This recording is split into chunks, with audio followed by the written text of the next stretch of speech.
The computational based approaches are very good, low cost, and they're very standardized. One LLM can actually measure the output or the performance of another LLM. Correct. The model evaluation is with respect to quality and performance is extremely important. We cover different approaches. Correct. We also cover in terms of which approach probably fits best. Hi and welcome to AI Connect podcast. We are back with another episode. This is going to be a continuation from our last discussion where we focused on multi-pronged evaluation system for the generative AI application lifecycle. Today we are going to go a little bit deeper on that aspect and going to talk about why this is more critical for enterprises. And then we will specifically talk about one of those evaluation model. And then we will sort of go a little bit deeper in terms of what are the different aspects of that evaluation model. To talk about that more, I have Shiva with me here today. So Shiva, welcome to AI Connect podcast. Thank you, Jaydeep. As we discussed in our last episode about the multi-pronged approach Correct. of managing the life cycle of generative AI applications, can you give us an idea, especially to our audience, before we dive into specific set of evaluation, why even this is important for enterprises to look at the evaluation of the performance of output of generative AI? Right. Right now, we are seeing a slow adoption of generative AI technologies into enterprises, into mainstream, right? So there are a lot of cases around, for example, text generation, content generation, summarization. These are used in critical functions like contracting, research and analysis, as well as a lot in marketing as well. So now, how do we make sure those generative AI systems are performing as expected, right? In software development, you typically go through various cycles of testing, evaluation, user acceptance, and all that. But how do we ensure that the output that is produced by generative AI models is performing with respect to the metrics or with respect to the desired quality levels that the organization expects, right? So hence the model evaluation is with respect to quality and performance is extremely important, because these are, if you want to take a snap from the software development world, these are the sort of functional test cases that need to be validated for generative AI models. And there are various techniques and tools that are evolving, and we can talk a little bit about that as well.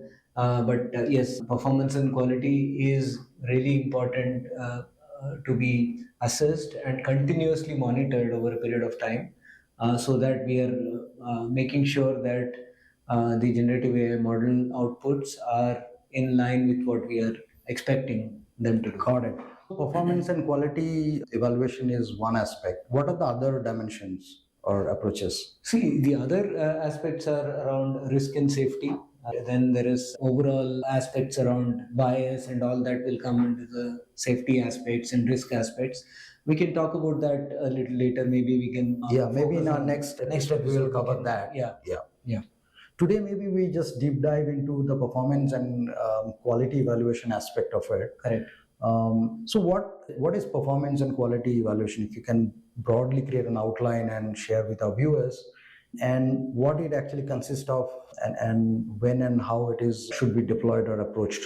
For example, you are deploying the generative AI model for a specific task, which requires, for example, precision or accuracy of the output. And suppose you are take an example of text summarization or a document summarization to be used in research. Then you want the model to consistently produce a grounded output, which is based on the document that you want the model to summarize, right? Then you also want, for example, you might also want, if you're generating new content, you might want more fluency. You might want it to be entertaining, right? If you're writing a story or a narrative, might want it to be entertaining, structured in a specific way. So these are aspects of model evaluation which go into the performance and quality checks. Broadly, this can be done in two sort of ways. One is a model-based evaluation, where you are using another model as a judge. It's like a peer programming sort of peer evaluation. You mean one LLM can actually measure the output or the performance of another LLM? Is Correct, that correct. It okay? could be one LLM, or it could be the same LLM, but then the way you are prompting that LLM for quality evaluation is different from the way you are asking the Put to be operator, generated. right? Got it. So these are techniques that we use from a prompt engineering point of view to use the LLM as a judge itself. For example, in one of the cases, we are using an open source model to summarize a large volume of content, and we are using some of the state of the art closed source models as judges to evaluate that output. Then there are other ways where you can use some static metrics like BLEU score or ROUGE score to judge the output of the LLM. So that's again an approach. And the approach will depend on the data that is available, the usage that you want to put the model to, right? Those kind of various factors that need to be defined at the design stage. So you spoke about ROS score or BLEU score. How does that actually fit into the overall generative AI evaluation framework for Correct. enterprises? Correct. For example, ROS score is useful when you have a ground truth, right? When you have a human, for example, summarizing the text that you want the model to summarize, and then you can actually use that ground truth or human evaluation to establish the metrics for the model.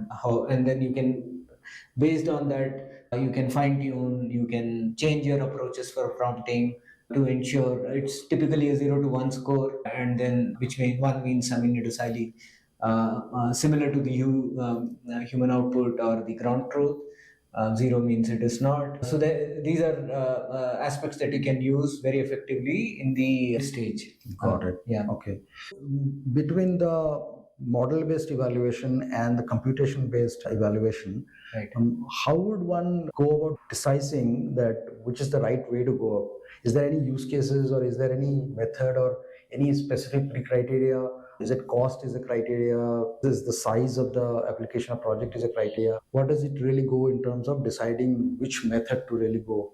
Correct. Yeah. So the computation-based evaluation will require a ground truth to be established, because you are comparing against. What is ground truth? Ground truth is something. For example, if you have an expert, human expert, summarizing a set of documents, you can compare the model summaries with the human summaries, Like a baseline. A baseline. Okay. Yeah. So ground truth is basically a baseline which is decided. So for computational, we need to have a baseline or a baseline. You need to have a baseline. You need Okay. to have a baseline. And that baseline could be even generated by another model itself. And so you could use that as well if you're very sure that is what you want.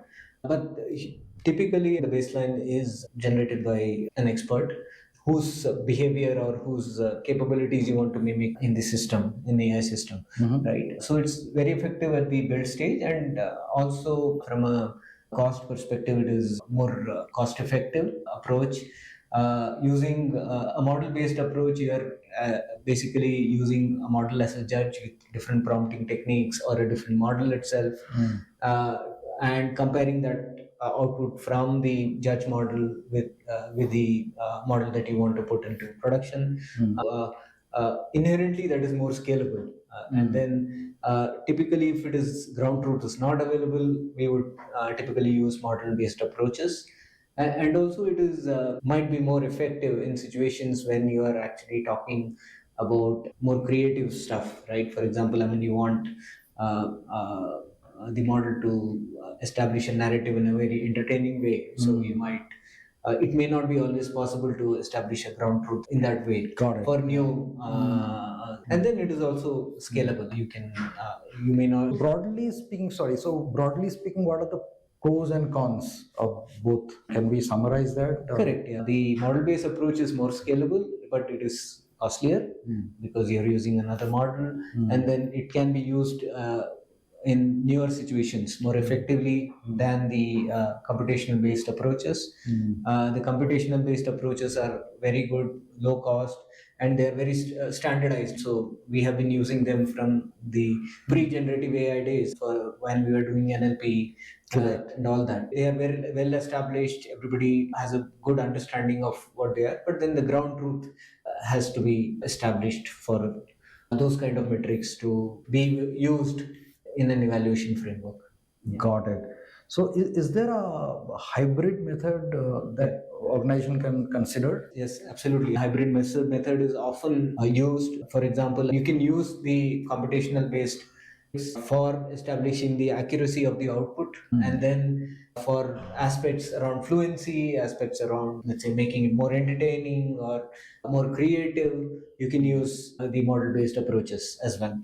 And then you can possibly get best of the both worlds, where you're not unnecessarily increasing the cost by using only model-based evaluation techniques.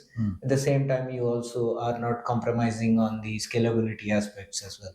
Yeah. Got it. So, from an operation standpoint, this call of whether going with a specific approach like a computation-based approach or a model-based approach or a hybrid approach, when is the time when this is decided? At the time when the overall scope is discussed in terms of what are the output, how basically what are the purpose of evaluating these outputs? Exactly.